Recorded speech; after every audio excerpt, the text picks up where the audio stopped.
नमस्कार, मी संभाजी पगार आणि तुम्ही पाहत आहात लोकशाही माझा SP न्यूज, आवाज जनतेचा हक्क लोकशाहीचा। चला पाहूया आजची महत्त्वाची बातमी।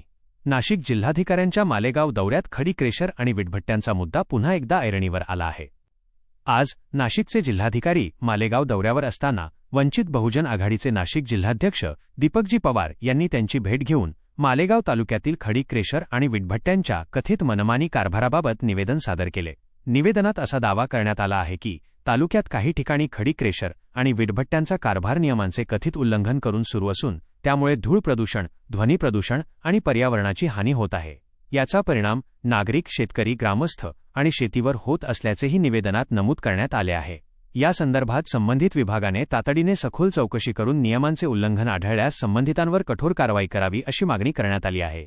यावेळी जिल्हाध्यक्ष दीपकजी पवार यांनी स्पष्ट इशारा दिला की प्रशासनाने या गंभीर प्रश्नाकडे तातडीने लक्ष दिले नाही तर नाशिक अपर जिल्हाधिकारी कार्यालयासमोर तीव्र आंदोलन छेडण्यात येईल आणि त्याची सर्वस्वी जबाबदारी प्रशासनाची असेल। आता या निवेदनानंतर प्रशासन कोणती भूमिका घेते, खडी क्रेशर आणि विटभट्ट्यांबाबत चौकशी व कारवाई होते का, याकडे संपूर्ण मालेगाव तालुक्याचे लक्ष लागले आहे। मी संभाजी पगार, लोकशाही माझा SP न्यूज - आवाज जनतेचा हक्क लोकशाहीचा। आमच्या चॅनलला सबस्क्राईब करा आणि जास्तीत जास्त शेअर करा। धन्यवाद।